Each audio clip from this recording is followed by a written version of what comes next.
हाँ जी तो स्टूडेंट्स अस्सलाम वालेकुम। तो स्टूडेंट्स आज की इस वीडियो में हम बाकी के क्वेश्चंस करने वाले हैं 4.1 के जो रह गए थे हमारे।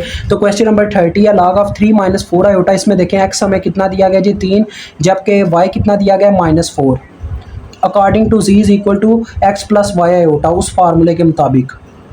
तो सबसे पहले मैं जी की मैग्नीट्यूड निकालूंगा जिसका फार्मूला आप सब जानते हैं, x square plus y square होता है। तो एक्स का स्केयर मतलब कि 3 का स्केयर प्लस वाई का स्केयर मतलब कि -4 का स्केयर। तो ये मेरे पास आ जाएगा, देखो 9 जमा 16 है 25, 25 का अंडर रूट 5। अब इसके एंगल की वैल्यू निकालूंगा आर्गूमेंट जी की, जो कि बराबर होती है tangent inverse y over x के।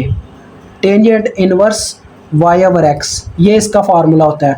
तो लिहाजा मैं वैल्यूज पुट करता हूँ g, argument g is equal to, तो लिहाजा स्टूडेंट्स अब देखो मैं y ओवर x की वैल्यू पुट करने लगा हूं, तो ये क्या आ जाएगा -4/3 आ जाएगा। तो टेंजेंट इनवर्स ऑफ -4/3 आपने कैलकुलेटर से पूछना भाई कितना, क्या आंसर देता है मुझे।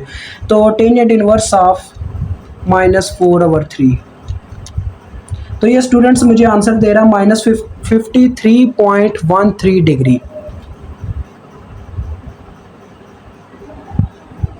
अब ये भी नेगेटिव में है, लिहाजा इसको भी मैं 180 में से माइनस निकाल के उसको फिर रेडियन में ले जाऊंगा, जिससे मेरा काम आसान हो जाएगा। अगर आप चाहें तो इसको नेगेटिव भी रख सकते हैं। देखते हैं नेगेटिव रखने से हमें क्या आंसर मिलता है। 53.13 मल्टीप्लाई बाय पाई ओवर 180, आपको पता ही है ये रेडियन में करने का एक तरीका होता है। तो आप माइनस में भी स्टूडेंट्स कर सकते हो, अदरवाइज आपको 180 वाला तरीका अगर इजी लगा था आप उस तरीके से भी कर सकते हो, या जो तरीका अभी मैं करने लगा इस मेथड से भी सॉल्व कर सकते हो। जो आपको माइनस में आंसर आता है ना डिग्री में, उसको डायरेक्ट आप रेडियन में कर लो, काम चल जाएगा, कोई मसला नहीं है। ठीक है जी, क्योंकि वो चौथे क्वाड्रेंट में फेंक देगा आपका एंगल, तो कोई मसला नहीं होगा। इसको इससे ज़रब देते हैं तो हमारे पास आंसर आ जाता है रेडियन में स्टूडेंट्स -0.93 रेडियन। ठीक है जी।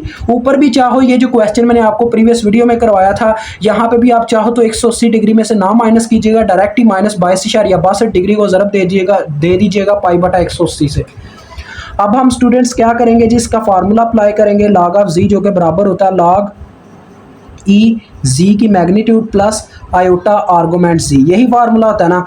तो लिहाजा इसमें हम वैल्यूज पुट करेंगे। देखो log ऑफ जी, जी की जगह क्या आ जाएगा 3 - 4 iota is equal to log e जी की मैग्नीट्यूड जो कि 5 आई है प्लस आयोटा आर्गूमेंट जी की क्या वैल्यू आई है -0.93। अब ये भी निकाल लेते हैं कितना बनता है। log ऑफ ई का आपको मतलब पता ही है ln है, तो ln ऑफ 5 कितना आता है, देखो 1.6 आता है। 1.61 भी लिख सकते हो चाहो तो, 1.61 - 0.93 आयोटा।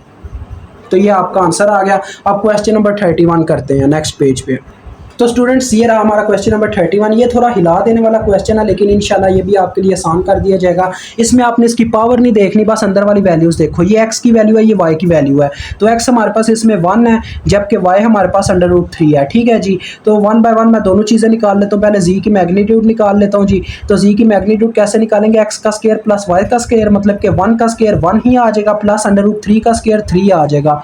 तो 4 का अंडर रूट क्या होता है जी 2 होता है। अब मैं निकालूंगा एंगल आर्गुमेंट जी, जो कि किसके बराबर होता है, tangent inverse of y over x। तो y ओवर x का मतलब कि √3/1, जो कि √3 ही आ जाएगा। और ये π/3 पे मुझे इतनी वैल्यू देता है, यानी कि 60 डिग्री एंगल पे इतनी वैल्यू देता है। अब आप बोलोगे सर इसका क्या करना है, मतलब कि अब ये चक्कर का क्या है, इसकी पावर 5 है।